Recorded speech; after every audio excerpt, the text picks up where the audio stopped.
Olá, pessoal, boa tarde para todo mundo. Quem está aí nos bastidores, quem está nos acompanhando agora, quem vai nos acompanhar depois, né? Porque esse programa é gravado e fica disponível para todo mundo. Bem, meus amigos, quem acompanha esse programa já sabe que ele é um programa do NUVET, né? Núcleo de Medicina Veterinária e Espiritualidade, ligado à Associação Médico Espírita de São Paulo. Esse programa tem a proposta de trazer pessoas que trabalham com vários aspectos do chamado bem-estar animal, com assuntos que sejam de interesse da população, não é? Então, nós sempre trazemos pessoas muito especiais, como é o caso de hoje. Hoje nós estamos trazendo uma ex-aluna nossa, colega, mulher guerreira, nossa, ela já fez tanta coisa em relação ao bem-estar dos animais, né? É a doutora Cristiane Chimba Pizzuto. Ela é médica veterinária, foi nossa aluna lá na USP, e é com muita alegria que nós recebemos a Cristiane hoje aqui conosco. Nós queremos agradecer não só à presidência da Associação Médico Espírita de São Paulo, né, que nos ofereceu este programa. Aliás, né, Vinícius, ele já completou 3 anos agora em setembro. E a gente estava pensando até, falei, meu Deus, que vontade que dá de convidar todos os que nós já entrevistamos, fazer um encontro assim, né, para a gente conversar com todo mundo. Mas a gente falou, olha, a gente já tem tanta coisa para fazer, corre atrás de tanta coisa, mas a gente sempre tem motivação para fazer mais alguma coisa, né? Porque esse assunto é muito empolgante mesmo. Então, meus amigos, olha, eu vou passar a palavra para o Vinícius, que é o meu parceiro de apresentação deste programa, para ele dar aí a boa tarde para vocês todos e receber a Cris e fazer a apresentação dela. Vinícius, é com você. Oi, professora. Oi, pessoal. Uma alegria estar aqui com vocês em mais uma edição. Mais uma edição que eu me sinto assim muito feliz e privilegiado de participar, porque, como eu já disse outras vezes, eu estou curiosíssimo para ouvir o que a nossa convidada tem para compartilhar com a gente do trabalho dela, que é inspirador e incrível. Então, sem mais delongas, eu vou não tomar muito tempo para a gente aproveitar o máximo do nosso tempo com ela e apresentar para vocês a Cris, já pegando intimidade. Cristiane Pizzuto é colega veterinária, como a professora falou, formada lá na USP. Ela recentemente foi eleita como membro da Academia Paulista de Medicina Veterinária. Tem uma informação aqui de uma cerimônia de posse prevista agora para o começo do ano, né, Cris? Depois você conta isso para a gente também. E aí eu peguei uma informação biográfica dela muito bonita, do lugar onde ela trabalha hoje, como eles a apresentam, que é lá no Instituto Butantan. Então eles dizem assim, que aos 11 anos a Cris já sabia o que queria fazer da vida. Isso é bem coisa de veterinário, né? Você pergunta, quando é que você descobriu que você queria ser veterinário? Desde criança, já sabia. Então ela sabia que queria cuidar do bem-estar dos animais. Encantada pelo gorila Virgulino, morador do Zoológico de São Paulo desde a década de 70, a Cris pediu à diretoria da instituição para trabalhar com eles durante uma reunião agendada com a ajuda do seu pai. Ela já era uma aspirante à veterinária mais direcionada. O sonho precisou esperar, é claro, mas foi realizado na vida adulta, quando ela concluiu sua formação em medicina veterinária pela USP, e de lá para cá já trabalhou com onça-pintada, chimpanzé, girafas, peixes e até invertebrados, e se tornou uma das maiores especialistas em bem-estar animal e conservação do Brasil. Hoje, aos 52, assume a missão de cuidar das serpentes no Laboratório de Ecologia e Evolução do Instituto Butantan. Eu vou pedir para o Instituto Butantan fazer uma apresentação dessa, para mim também, que ficou linda. Mas não é só o texto, é a tua história que é bonita. Cris, prazer ter você aqui com a gente, bem-vinda. Boa noite, professora Edvênia, uma querida. Vinícius, muito obrigada pela oportunidade de estar aqui conversando com vocês E, enfim, contar um pouco aí da minha história. Foram muitas coisas mesmo que a vida já me proporcionou, muitas coisas muito boas. Ô, Cris, então seja muito bem-vinda, viu? Nesse programa Ame Animais. Quem inventou o nome desse programa foi o Conrado, que está aí nos bastidores fazendo a parte Ah, é? técnica, né? Conrado, ele é especialista em nome das coisas. Olha que nome mais pitoresco, né? Com certeza. Ame, de associação médico-espírita, e ao mesmo tempo do verbo amar, né? Do verbo amar, ame animais. E cada edição desse programa tem um nome. E eu falei para o Vinícius, Vinícius, você que dessa vez vai criar o nome desta edição deste programa. E ele bolou o seguinte, olha, bem-estar como expressão de misericórdia e consciência. Ficou bonito, né? Porque a misericórdia é um sentimento inato em todo ser, né? E no ser humano parece que essa correria do dia a dia, ela deixou essa característica que é nobre, meio nublada, meio esquecida, né? Então eu acho bom trazer de volta esse sentimento maravilhoso que nós temos no nosso coração, que é da misericórdia, da piedade, da empatia de se colocar no lugar do outro, né? Mas para isso é preciso que se tenha consciência de que o outro, ele também é um ser vivo e nós temos um denominador comum, né? Que é a própria estrutura da vida, que permite tantas emoções, alegria, felicidade e também sofrimento, né? Bom, então, Cris, eu queria lembrar que lá na veterinária, lá na anatomia, né, que eu sempre fiz a morfologia, um dia um dos colegas bolou como é que se chama aquilo? Uma coisa para os alunos, como é que se chama um texto para acompanhar os estudos? Uma apostila. Roteiro, né? Uma apostila. Não, uma apostila mesmo, uma apostila assim, da parte de estudo dos ossos, dos músculos, das articulações. Aí ele fez uma coisa bonita e pôs logo no começo.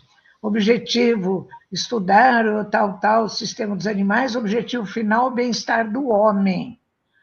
E ele pediu para dar uma olhada. Ai, quando eu dei com aquilo, eu falei, meu Deus do céu. Falei, olha, uma pessoa que é tão competente, não é? Mas é assim, no status quo da população, já existe alguns conceitos que estão cristalizados, e esse é um deles, né?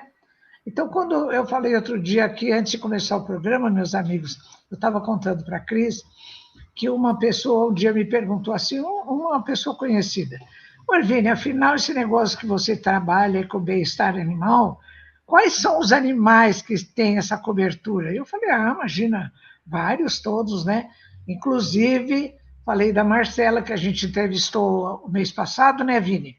Falou de animais que o próprio IBAMA classifica como animais nocivos, pombos, ratos, morcegos, né?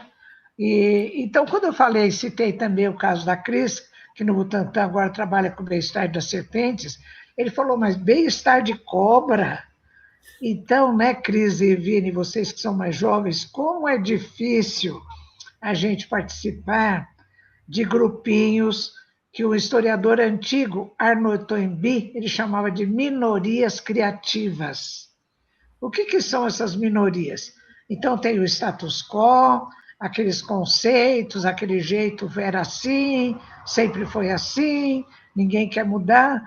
De repente aparece uma pessoa, mais outra, um grupinho, uma minoria, que propõe a essa comunidade novas formas de pensar e de se comportar. Mas essa minoria paga um preço, não é? Paga um preço que às vezes é difícil, né? Essa carga, mas a motivação sempre é muito maior do que o preço que a gente paga, né? Então vamos começar a perguntar as coisas para a Cris. Em Vinícius, eu queria perguntar para ela o seguinte: olha, Cris, desde pequena, então, desde os 11 anos, você já estava decidida que queria cuidar dos animais, né? Aí o seu pai conseguiu uma entrevista lá no zoológico, você foi para lá e você queria cuidar do Virgulino. Mas depois você viu quando adulto e você trabalhou profissionalmente com ele, ele, né? Então, que era impossível uma menina de 11 anos, essa história. Tá cortando. Então, Cris, a tua... Não sei se é a minha internet que está aqui um pouquinho lenta. Foi a sua, Irvine. Agora parece que está restabelecendo. Não, Cris, você já apareceu. Pode falar, por favor. A gente não ouviu a pergunta. A gente perdeu um pouco da pergunta. Pode falar, Cris, pode falar. Então, eu te perguntei como é que foi... Irvine, eu vou passar uma na frente, que aí, de repente, é o tempo da tua rede estabelecer. A sua experiência desde os 11 anos que está com Virgulino até o momento que você pôde trabalhar com Virgulino. Tá, acho que eu entendi. Bom, pode ir, Vini. Vamos lá, então, desde de criança, quando eu ia ao zoológico, meus pais me levavam ao zoológico para passear, eu passava na frente do recinto do Virgulino e alguma coisa mexia comigo, me incomodava a condição que ele vivia, o ambiente, eu não sabia explicar, mas eu falava para os meus pais que eu queria ser veterinária para cuidar de gorila, para trabalhar com gorila e com aquele gorila.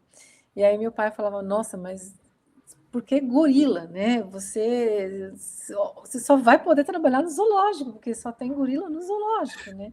E eu falava, eu vou fazer veterinária por conta disso. Nessas, o meu pai vendo todo esse desejo, ele ligou no zoológico, marcou uma reunião para eu participar com o professor Saliba na época, e aí eu fui lá com a cara e com a coragem, falei que eu queria estagiar no zoológico, porque meu sonho era trabalhar com aquele gorila. Ele falou, olha, infelizmente, né, a gente não aceita crianças, né, você vai ter que crescer um pouquinho e tal, e eu saí de lá frustrada, falei, pai, ele falou que eu tenho que crescer, mas eu vou esperar. E passou um tempo, quando eu estava no colegial, né, nossa época era colegial, hoje é ensino médio, meu pai voltou a fazer um contato, aí fui falar com o doutor Faisal, doutor Saliba estava ausente, Faisal Simon era o diretor que estava substituindo, ele falou para mim, olha, é o seguinte, você quer vir trabalhar aqui no zoológico, com gorila, você tem que entrar na USP. E eram poucas faculdades de veterinária naquela época, e eu falei, tá bom, então se eu entrar na USP já é um primeiro passo, né? Primeiro passo. Saí de lá, falei, botei a USP como uma meta para mim, foram 3 anos de cursinho que eu precisei fazer, mas eu falei, é isso que eu vou fazer, porque eu quero realmente trabalhar com o Virgulino, o gorila do zoológico. Entrei na USP, voltei lá. Aí ele virou para mim e falou, não, estágio aqui no zoológico é só quando você estiver no 4º ano de faculdade. Falei, não é possível, é a 3ª vez que eu estou vindo aqui, né? E tudo bem. Aí, olha a coincidência. Eu peguei uma recuperação no meu 1º ano de faculdade, justamente na anatomia. E a professora Nancy, que estava fazendo essa parte da recuperação, sabendo da minha história, falou, não, eu vou ligar lá no zoológico, eu vou conversar, tem um amigo lá, que era o professor Marcelo, falecido professor Marcelo, falou, eu vou contar a sua história e você vai estagiar com o Marcelo. E foi o que ela fez. E o Marcelo me recebeu e eu comecei a fazer estágio extraoficial no Zoológico de São Paulo no 1º ano de faculdade. Aí já tinha conseguido uma primeira porta aberta. E nessas, assim, fui conquistando o espaço, as pessoas, fomos criando uma amizade, um carinho muito grande, e eu fui ficando. Fiquei os meus 5 anos de faculdade, estagiando de forma extraoficial, ia nas minhas janelas da faculdade, ia nos finais de semana, foi um sacrifício e tanto, mas ainda não tinha chegado perto do gorila, e eu queria ir o gorila, né? Aí veio a oportunidade de fazer um estágio, meu estágio de conclusão de curso, de graduação, de ir para os Estados Unidos, aonde eu fiquei 1 mês num centro de primatologia na Califórnia, e depois eu fiquei 2 meses num zoológico que, aí é o destino, fazia condicionamento de gorilas. E eu falei, bom, é isso. é isso que eu vou proporcionar para o Virgulino. Eu quero trabalhar com essa parte de treinar, condicionar esse animal, me aproximar dele, um animal social, uma espécie social, né? Então eu preciso ter essa aproximação com ele e eu quero mudar o ambiente dele. Aí eu comecei a ver fora do Brasil que isso era feito e voltei do meu estágio. A professora Irvene estava como diretora interina naquele momento, por isso que eu digo que ela Foi foi uma aí peça que, quando muito você estava importante. voltando, é que eu cheguei lá. Montei o meu projeto e apresentei para ela, que estava como diretora. Imediatamente ela aprovou o projeto e aí a minha história com o Virgulino começou. Então, a professora Nossa, Edvene, que a coisa professora bonita. foram pessoas assim que abriram esse primeiro caminho para mim. E em 2 meses de trabalho, 3 meses de trabalho, já começou muita imprensa, muita mídia, porque o trabalho começou a ganhar uma Foi. repercussão muito importante. E aí, professora, eu vou fazer um parênteses. Meus pais estavam voltando da Suíça e ela também. Coincidentemente, ela sentou, coincidência, olha a vida, do lado da minha mãe no avião. E eu tinha sido capa do Estado de São Paulo com o Virgulino. E a minha mãe estava fazendo crochê e ela fez um comentário com bordado, o crochê da minha mãe. Ela falou: Ah, minha filha, olha só, minha mãe tirou o recorte e falou: Minha filha saiu no jornal, porque eu sou veterinária. Ai, minha filha trabalha com gorila. Eu sou a professora Evênia. Ela falou: Não acredito. Era a professora Evênia que tinha aprovado o trabalho. E elas Não, sentaram do ladinho no avião, as duas. O Vini tá morrendo de vontade de saber essa história, né, Vini? Eu vou Eu tô contar amando, eu bem, tô amando. Eu bem procurei aqui rapidinho. eu É, procurei aqui um texto da é. Lígia Fagundes Telles, que eu vi na história da crise, ela fala sobre vocação. Eu queria lembrar, ela diz assim, que é do latim vocare, que significa chamado. Aí ela diz assim: vem a ser simplesmente a liberdade de cumprir essa vontade que vem das profundezas, lá das cavernas. É uma vocação, é um chamado isso, essa história da É, Cris, né? é Agora, verdade. Cris, é, Não, eu. Vini, espera um pouquinho, deixa eu contar só rapidinho a Ah, você ia história contar a sua da versão. viagem. Peraí. Olha, vocês imaginam no avião internacional quantas pessoas tem? Pelo menos umas 200, né? Bom, aí foi um voo diurno, inclusive, que eu adoro voo diurno. Então, sempre eu sou muito agitada, eu tenho sempre alguma coisa nas mãos. Eu tinha comprado uma linha para fazer um crochêzinho, para fazer aquela luvinha que a Ana Maria Braga usava, né? Assim, com os dedinhos para fora. E uma senhora do meu lado também puxou o bordado dela e estava fazendo, tá? Começamos a conversar. Quando ela falou que a filha dela era veterinária e tal, eu só perguntei assim, onde ela se formou? Na USP. Eu falei, então ela foi minha aluna. Qual é o nome da sua filha? Cristiane. Eu falei, não só ela foi minha aluna, como eu estou trabalhando no zoológico e ela também. Aí a gente falou, nossa, que coincidência, né? Entre aspas, foi Gente, maravilhoso. Bom, Vini, pode falar. incrível, é incrível essa história. O que eu ia perguntar é assim: eu entrei em 2009, eu fiz de 2009 a 2013. Naquela época, falar de bem-estar animal em Imagina. 2009 era assim: a gente era um grupinho que alguns professores chamavam de ecochatos, porque eram aqueles que queriam defender o bem-estar dos animais. Os Então, verdinhos. antes teve os verdinhos, na minha época era eco chato. Eu falava assim, eu pensava assim, bom, pelo menos a gente é eco, né? Porque pior é ser chato e ser anti-eco, né? Todo mundo aí falando de precisar preservar o planeta e o pessoal chama alguém que está preocupado com a ecologia de chato. Agora, como é que foi entrar na faculdade já além de bem-estar? Então, a gente comentou lá do concurso, né? A disciplina de bem-estar veio a surgir bem mais para frente, não era uma disciplina, não era um assunto dentro das disciplinas, Não. muitas vezes era mal visto, porque era algo que, assim, está atrapalhando o andar da carruagem, se preocupar com os animais diminui lucro, o objetivo maior é o bem-estar do homem. Então, bem-estar É. não era uma questão. Silvestres Nem também, pensar. a gente não aprendia nada de espécies que não eram domésticas. Como é que foi essa coisa de cair lá na USP, depois de 3 anos de cursinho?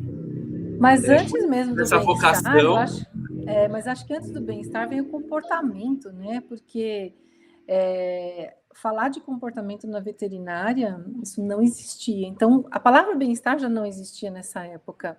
O que eu fazia, nem eu sabia que era bem-estar. Eu levei, assim, um susto, eu tive um impacto quando eu fui apresentar o meu trabalho, alguns resultados, em 2001, num congresso, e aí eu ouvi as pessoas falando, assim, mencionando bem-estar, e aí eu comecei a falar, gente, o que eu estou fazendo tem a ver com bem-estar animal.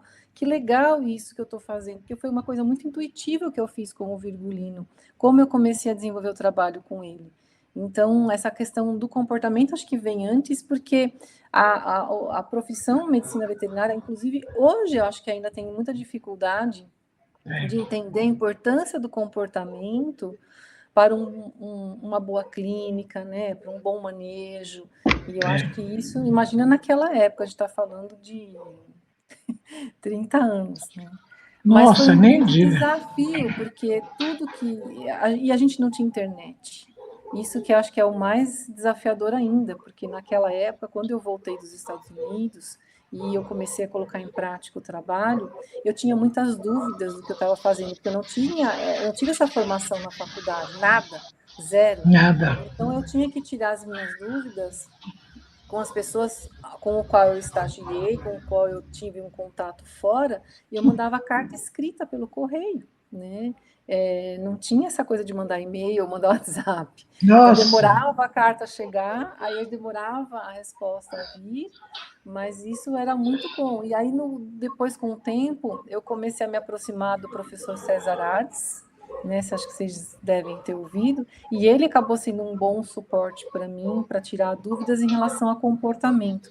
E ele foi outra pessoa que me ajudou demais. Então, ele sempre, como um bom psicólogo, um etólogo que ele era, ele falava para mim, toda vez que ele me encontrava, ele falava: senta aqui, me fala sobre o Virgulino. Então, eu tinha assim, um bom papo com ele sobre o Virgulino, e além de tudo, ele me dava assim muitos conselhos em relação aos comportamentos que o Virgulino tinha e que eu não sabia interpretar, e ele me ajudava a interpretar. Então ele foi uma que pessoa coisa boa. muito Ô, importante. Cristiane, ô, Vini, Professora, deixa eu só só perguntar uma para coisa. complementar. Pode falar. Só perguntar uma coisa. Ô, Cris, você chegou a conhecer a doutora Hannelore Fuchs? Eu conheci numa palestra e eu ganhei o prêmio com o nome dela, né? É isso que foi um grande presente Porque para mim também. a Hannelore, ela era uns 2 anos mais velha do que eu na faculdade. E quando ela começou a fazer veterinária, ela começou a ter dificuldade em relação aos tutores. Aí ela fez vestibular de psicologia lá com o doutor César Hades, fez a faculdade, fez mestrado, porque depois ela começou a atender não só os pacientes veterinários, como os tutores, como psicóloga.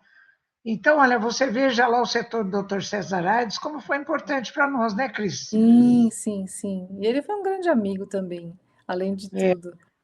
é Mas verdade. aí, fala, Vinícius, depois eu Quer dizer complemento. assim, se dentro da área, veja, né? Você teve que ir buscar lá na psicologia porque não tinha na veterinária. E até hoje as pessoas têm dificuldade de entender. Eu queria te pedir, então, para quem está nos assistindo, para você dar uma explicação sucinta, tanto quanto possível, de um tema complexo, né?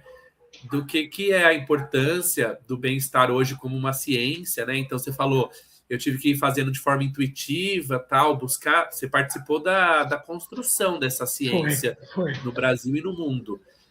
Hoje ela é uma ciência consolidada, mas para quem é leigo, né?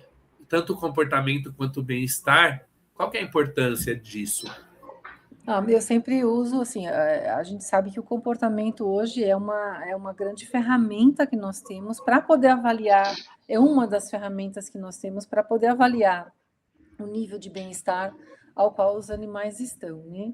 Mas eu sempre falo para os meus alunos, em todas as apresentações que eu faço a público, os animais, eles não falam, eles se expressam. E é nesse universo que nós temos que entrar e compreender. E para compreender o comportamento é necessário muito estudo, estudar a biologia daquela espécie, estudar o que motiva o repertório comportamental daquele animal, o que ele precisa do ponto de vista fisiológico, ecológico, e como que esse animal expressa seus sentimentos, né? De todas as formas, sentimentos positivos e sentimentos negativos. Então, eu preciso ter essa sensibilidade, eu preciso ter essa compreensão para olhar uma expressão comportamental, uma manifestação que seja um movimento de orelha, uma postura corporal daquele animal, né? Uma reação frente a algum estímulo. E compreender que ele está querendo me dizer alguma coisa, porque essa é a forma que o animal está se comunicando com o ambiente onde ele está inserido.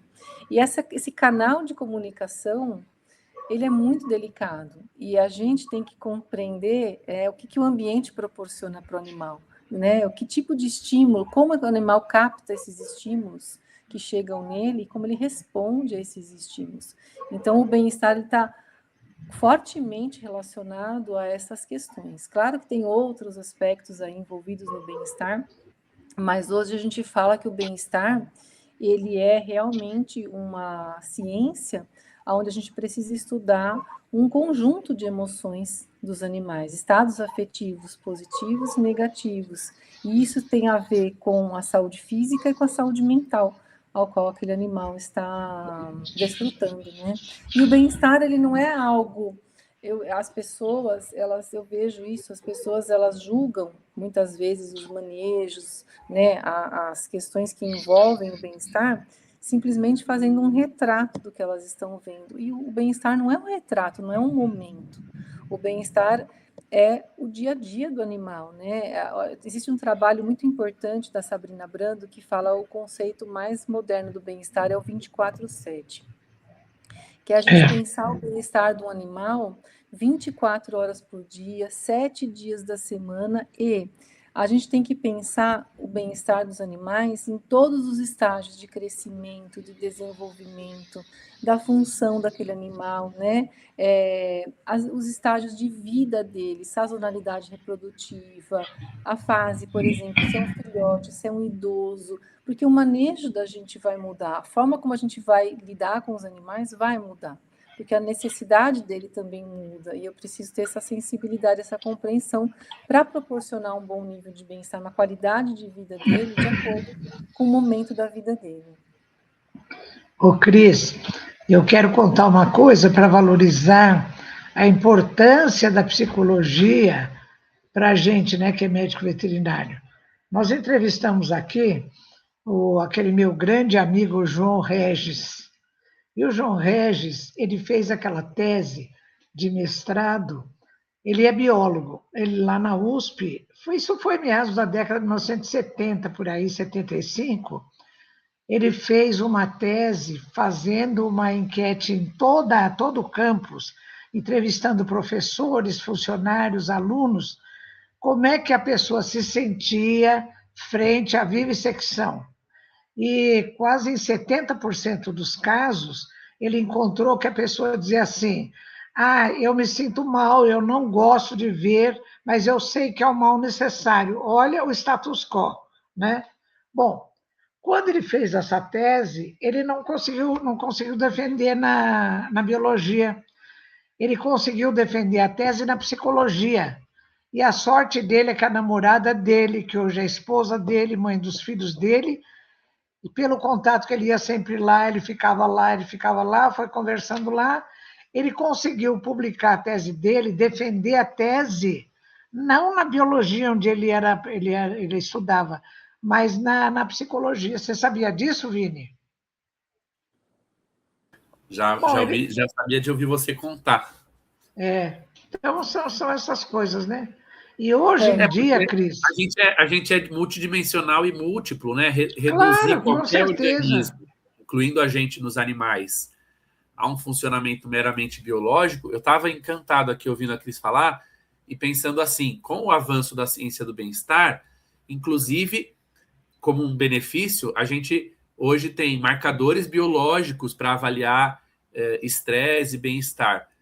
mas eu fiquei pensando, como é reducionista eu dizer que o bem-estar é medir cortisol, é focar só nos marcadores biológicos, porque a Cris está falando, né?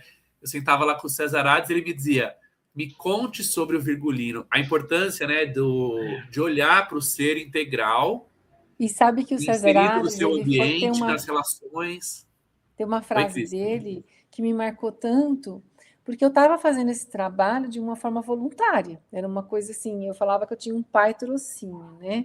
Porque o meu pai que financiava as frutas que eu levava durante o treinamento do virgulino. Meu pai fez um acordo com o Sacolão, lá em Santo André, para que eles fornecessem as frutas, porque eu fazia idas quase que diárias para o zoológico, de forma voluntária, para poder fazer o condicionamento, me aproximar. Por que eu fazia o condicionamento do virgulino? Porque o gorila é um animal social e ele vivia sozinho. Então, a aproximação com uma pessoa humana como eu era muito importante para ele. E essa aproximação é que deixava o Cesarado e falar: e aí, como é que está o virgulino? Né? E um dia, ele sentando, conversando com ele, eu falei, professor, ele está completamente diferente. Eu acho que o que eu estou fazendo com ele está mudando a vida desse animal. Do ponto de vista de comportamento, ele já não tinha mais um comportamento agressivo. O pelo dele era outro, ele já tinha trocado de pelo, era um pelo brilhante, um pelo bonito. Ele virou para mim e falou assim: Cris, achar não é científico. Se você quiser ganhar respeito pelo trabalho, pela importância do trabalho que você está fazendo, você vai ter que provar isso. E foi aí que eu resolvi ir atrás desses marcadores, atrás de análises comportamentais realmente mais robustas, com estatística, para mostrar para as pessoas que aquilo que eu estava fazendo era importante. Contra fatos não iam ter argumentos, porque a gente estava abrindo um caminho novo, né, no Brasil, principalmente em zoológico, né? Acho que zoológico realmente não dá para se questionar. Eu fui vítima de muitos ataques de pessoas que falavam que aquilo era um absurdo, aquilo era uma utopia, que eu tinha que crescer e aparecer, que o manejo do jeito que estava bom funcionava, por que vinha com essa questão de mudanças. Inclusive, recebi muitas ameaças, né? Mas eu precisava provar, e era isso, foi aí que eu fui atrás, né? De ter essa constatação. E nessa época, na faculdade, não tinha nenhum departamento que pudesse absorver essa linha de pesquisa, porque não existia isso, né? Não existia. Então, aí que eu fiz o meu mestrado na anatomia e o trabalho voluntário continuando no paralelo, no zoológico. Foram quase 11 anos que eu fiquei. Eu fiquei 8 com o virgulino e 11 no total, assim, vamos dizer.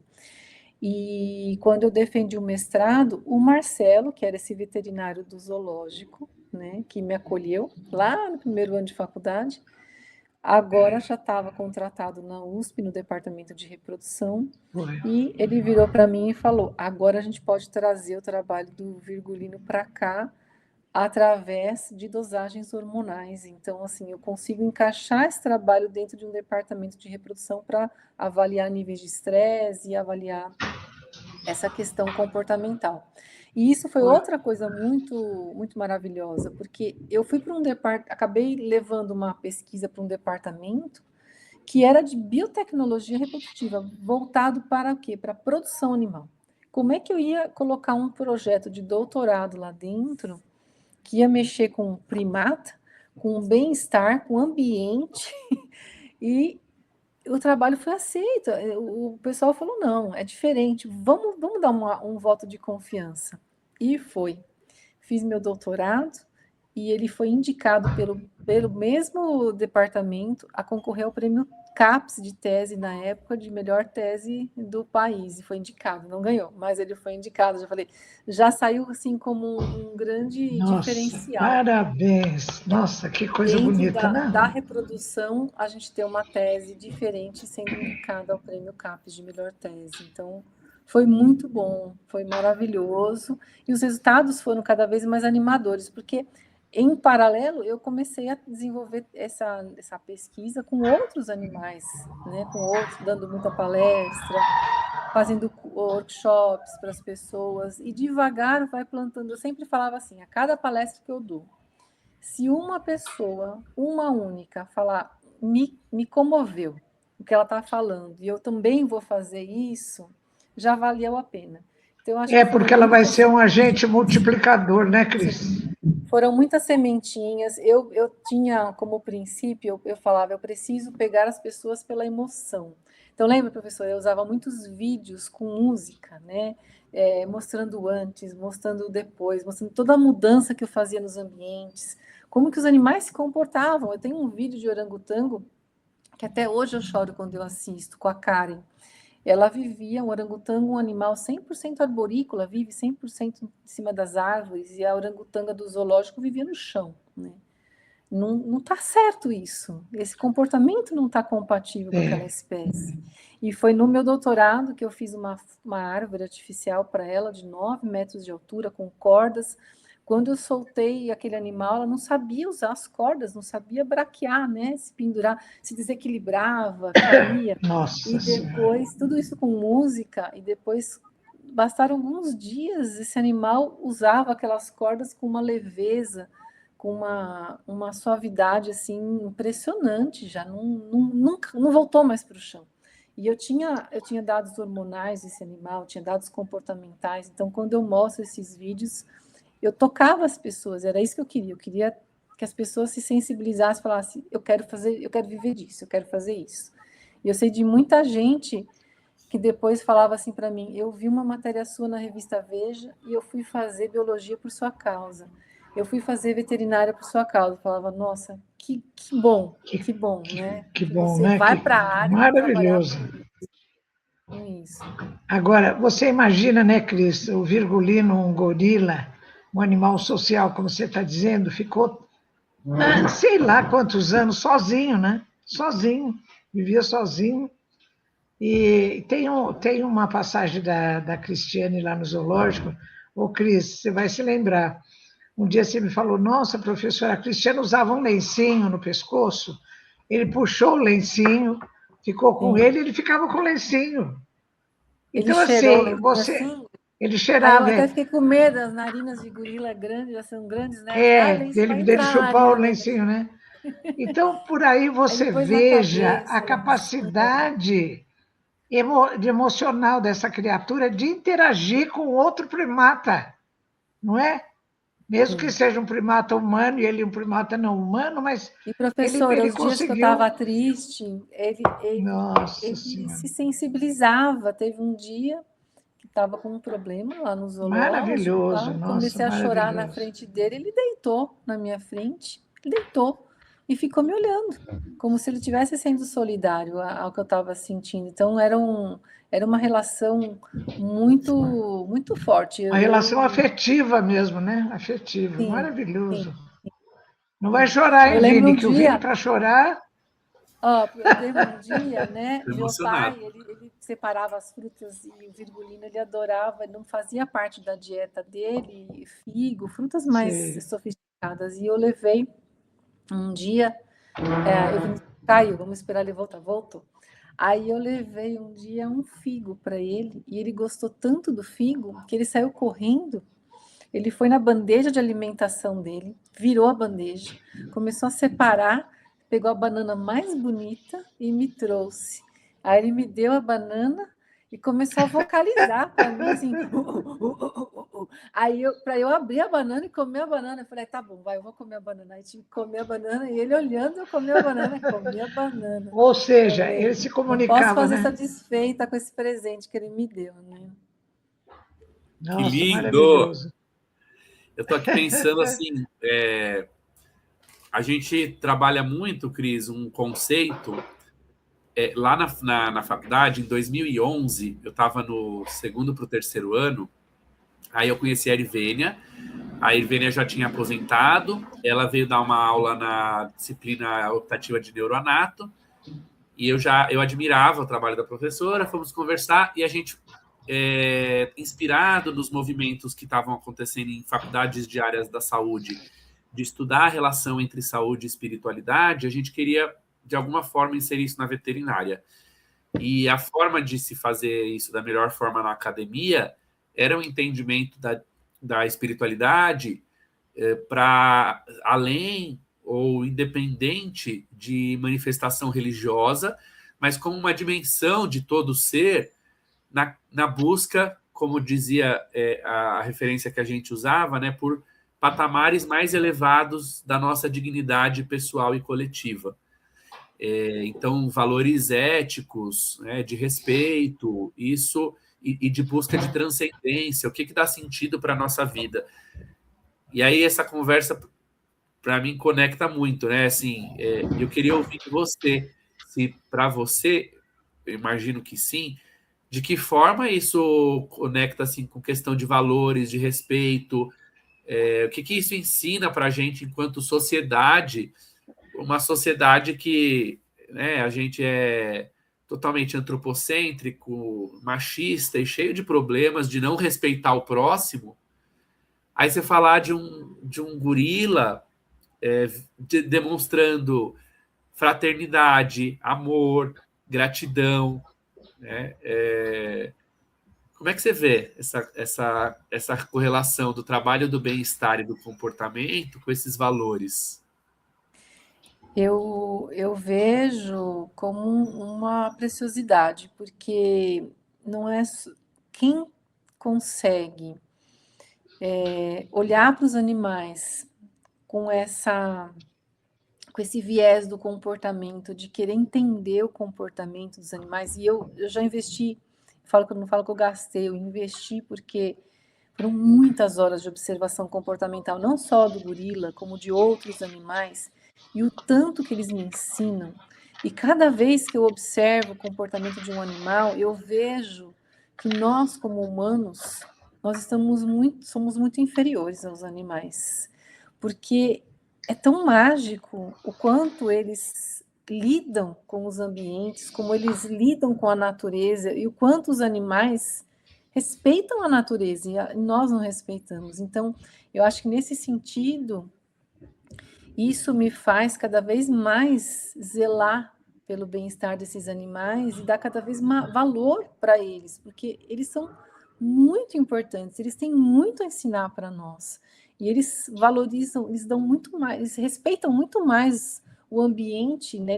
Eu acho que os animais eles entendem a importância da preservação, né, ambiental, e nós que somos seres tão inteligentes, tão racionais, não conseguimos ainda compreender a importância de tudo isso.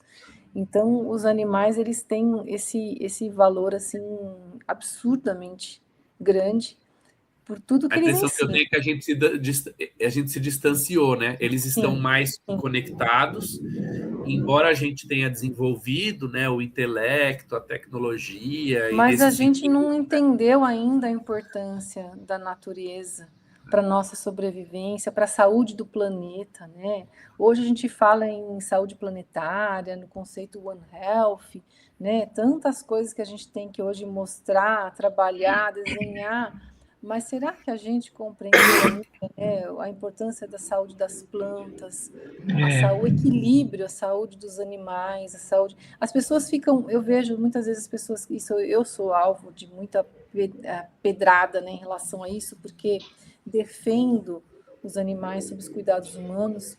Então as pessoas falam, imagina, né, animal preso, animal em zoológico.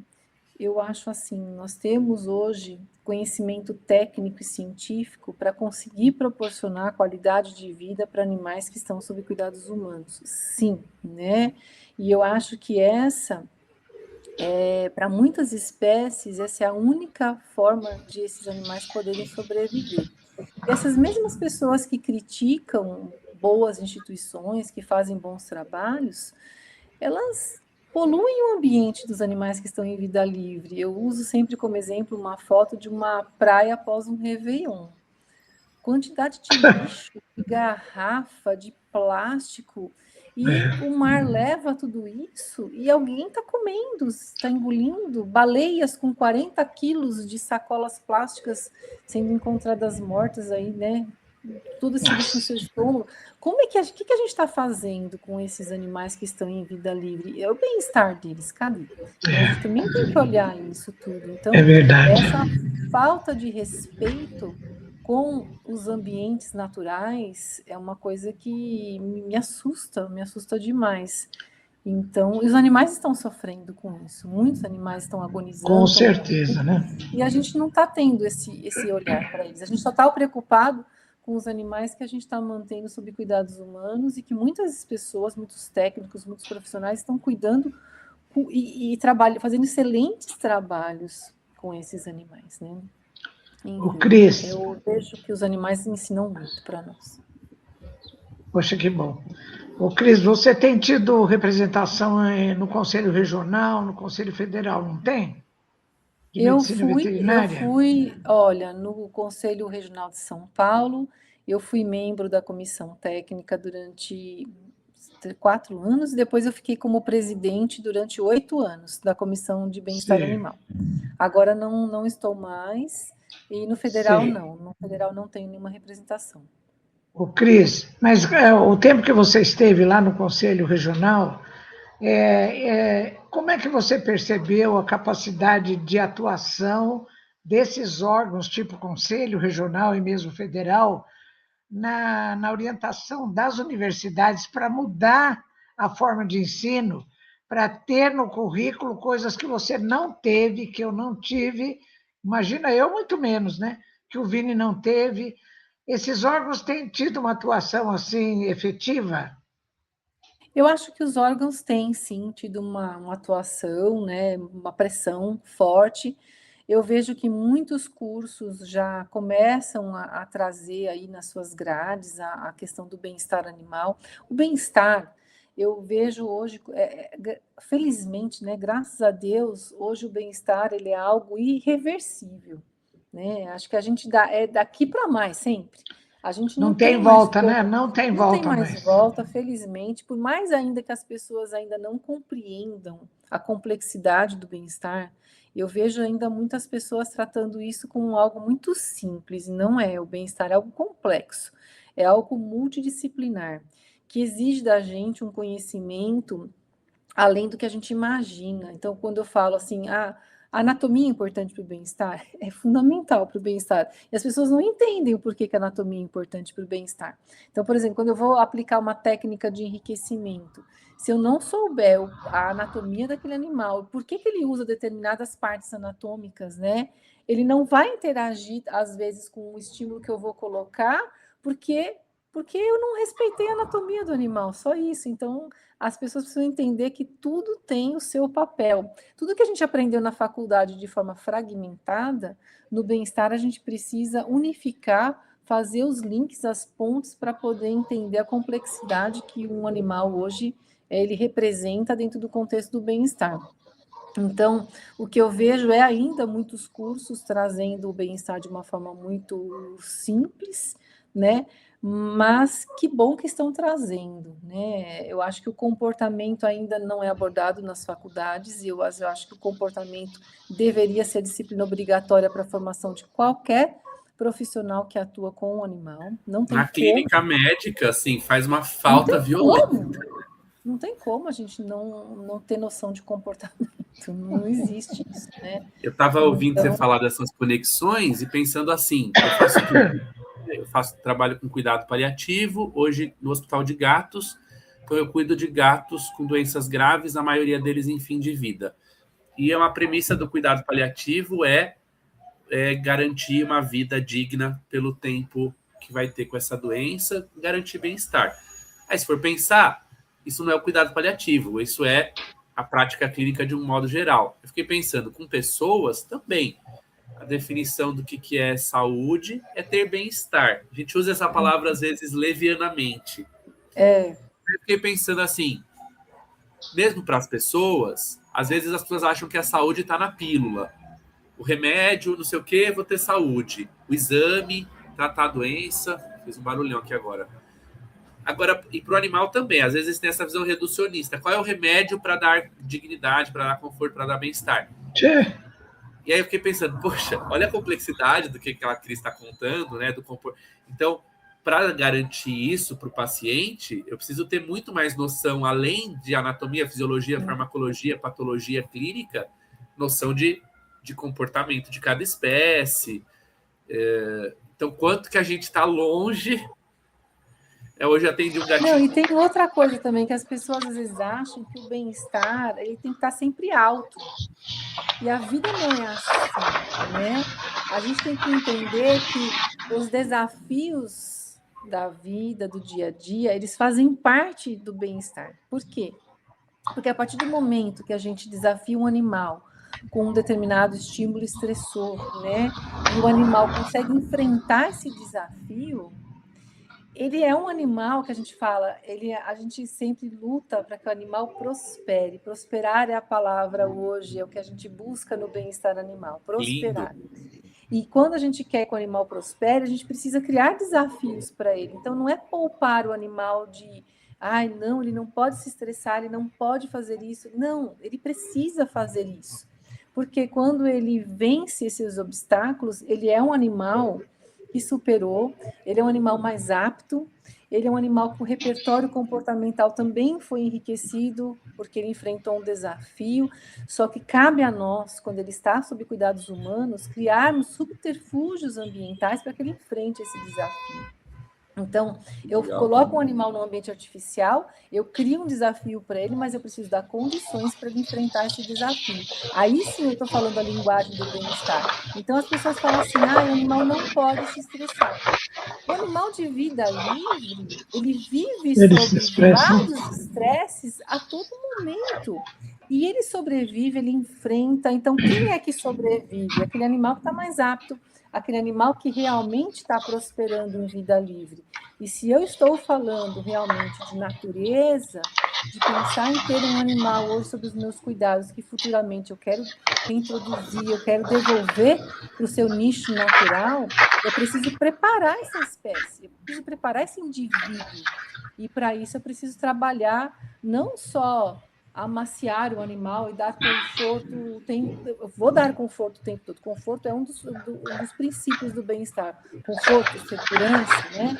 Mas eu preciso desafiar esse animal também na dose certa. E esse dose certa é que muitas vezes as pessoas não entendem. Elas acham que não posso fazer isso com o meu animal. Com certeza não. Até com a gente, né? Você falando isso, Ô, Cris, agora nessa nova... Pode falar. Ô, Cris, não, nessa nova etapa agora lá no Instituto Butantan, antes do programa começar, a gente conversou e você estava dizendo que você está fazendo uma adaptação de toda a experiência que você teve com tantas espécies animais, né? Agora em relação às serpentes. Conta para a gente, Cris, você já tem tido algum resultado? Você tem observado alguma coisa? Ou cobra, ela está na dela, não interage com ninguém? Como é que é o caso dessas serpentes, hein? O Butantan foi um dos desafios, está sendo um desafio na minha vida. Nunca imaginei trabalhar no Instituto Butantan. E ele está vindo como um presente, porque chegar lá, né, eu sou responsável técnica do Laboratório de Ecologia e Evolução, então acho que o compromisso e a responsabilidade aumentam ainda mais, né, com essa responsabilidade técnica. E, de repente, a gente chega num sistema de biotério, né? Porque o Butantan trabalha com os animais, as serpentes, no sistema de biotério.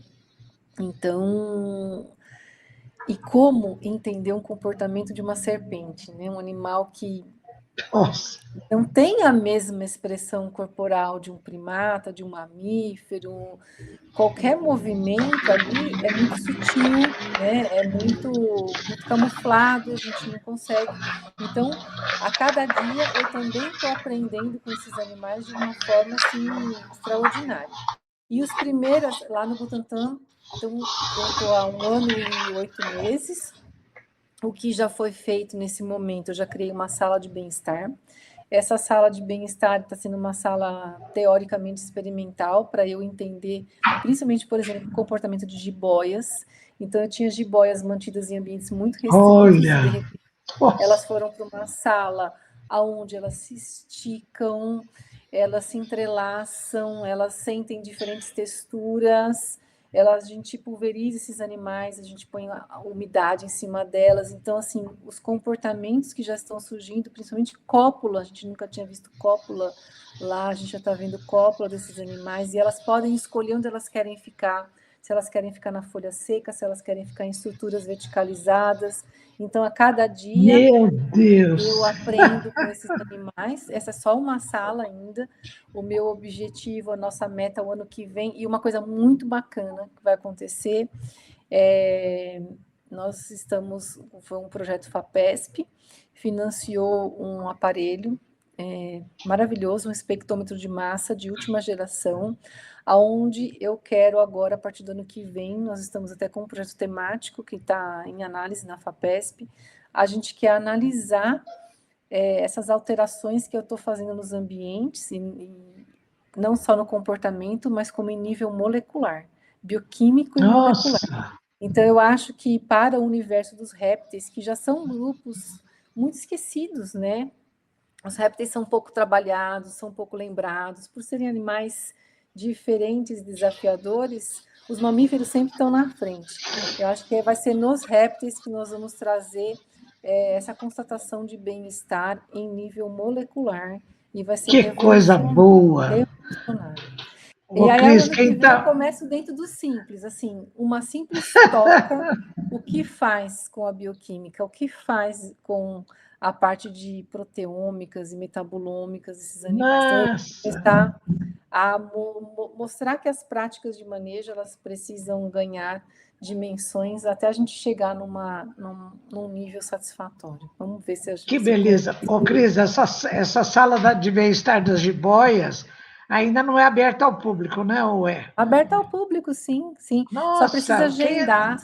Quem estiver assistindo esse programa, vai chover visita lá, não é, Vini? E lá, olha, professora, a gente tem uma atividade que chama Mão na Cobra, né? Já é uma atividade que o Butantan fazia, mas agora ela é de responsabilidade lá do nosso laboratório. E por que que as pessoas tem que agendar, elas podem segurar a cobra, né? Algumas serpentes. Porque é muito importante a gente quebrar esse conceito que as pessoas têm de que cobra boa é cobra morta, né? Cobra é perigoso, vamos matar. Cobra não tem importância, vamos matar. Não, então a gente precisa sensibilizar as pessoas. E a gente vê muitas pessoas com medo, falam, não vou segurar. E de repente elas seguram e elas se encantam. Então o objetivo é que as pessoas tenham esse encantamento, tenham esse envolvimento, esse engajamento. E elas são os nossos soldados na conservação da natureza. São essas pessoas, são as crianças. Eles são o futuro do nosso planeta. Então a gente tem que sensibilizar da importância que esses animais têm. Eles recebem uma aula de educação ambiental e cada vez mais a gente vê as pessoas se transformando. E eu vou, a partir do ano que vem, também começar a avaliar o nível de bem-estar desses animais que são manipulados pelas pessoas, porque eu acho que é um trabalho conjunto. A partir do momento que a gente está colocando esses animais nas mãos das pessoas, eu tenho que ter esse olhar para o bem-estar do animal que também está sendo manipulado por um propósito importante. Que beleza, hein? Parabéns, Cris. Olha, eu estou encerrando o programa porque eu estou vendo aqui o nosso reloginho está andando depressa. Eu ia falar para você deixar um recado para o público, mas você já deixou, né, Vini? Toda essa coisa que você falou aí do bem-estar e tudo, eu acho que o pessoal vai ficar acho que deixou muito um recado motivado para... teórico, formal, em palavras, e no meu coração, e tenho certeza de que de todo mundo que está assistindo, um recado sobre uma vida com propósito, com vocação, ver a Cris falar do que ela faz com brilho nos olhos, maravilhoso. Com tantas dificuldades, é uma inspiração para a gente, Cris. Obrigado. Não, mas um recado que eu gostaria de deixar, professora, é que as pessoas elas tivessem esse olhar para a natureza, né? Nós precisamos desse equilíbrio, desse respeito para com a nossa casa. Eu falo, a nossa casa é o planeta Terra, a gente não tem outro. Exatamente. Nós todos vivemos e desfrutamos deste lar, do nosso planeta. A gente tem que cuidar dele, da saúde das plantas, da saúde dos ecossistemas, dos animais. Tudo isso é importante, todas essas formas de vida são importantes. Se elas não fossem importantes, elas não estariam aqui. Então, a gente precisa cuidar de todas as formas de vida. Olha, Cris, muito obrigada. O programa foi maravilhoso, né? Com certeza, como diz a minha filha, ele vai bombar, né, Vini? Ô, Vini, então fala tchau para o pessoal. Vamos agradecer a Cris mais uma vez e encerrar o programa, né? Vai lá, Vini. Cris, obrigado. Parabéns mais uma vez pelo seu trabalho. É inspirador. Obrigado por tudo. Achei muito curto. Ficaria horas conversando. Foi mesmo. O relógio andou muito depressa. Foi. Mas acho que foi algo que para muitas pessoas foi inédito, inspirou, vai se espalhar, e deu aí uma nova perspectiva. Então, mais uma vez, cumprindo aí com a tua missão nessa vida, nesse mundo. Parabéns e obrigado. Obrigada, então, gente. Eu estou encerrando, agradecendo muito a Cristiane, esse trabalho maravilhoso que ela faz e também de ter vindo aqui contar para a gente toda a sua experiência, né? Agradeço também ao pessoal aí da parte técnica, Conrado, a Marjorie, agradeço a AME São Paulo e principalmente a você, meu amigo, que está aí participando, que ligou a sua TV, que ligou o seu computador, está acompanhando a gente, e aqueles que vão nos acompanhar também, né? Então, muito obrigado a todos. Aproveito para convidar todos também para o próximo programa. É no terceiro sábado de cada mês, agora já no próximo ano, não é? Vai ser no dia 17 de janeiro, às 16 horas, como sempre. Acabou o ano, hein? Puxa vida, que coisa boa a gente ter trabalhado bastante, né? Cris, muito obrigada. Vini, tchau. Pessoal, até mais. Tchau, gente. Até a próxima. Tchau. Qualquer dia a gente aparece lá no Butantã, viu, Cris? Com certeza, por favor. Tchau, pessoal. Até mais. Obrigada. Tchau.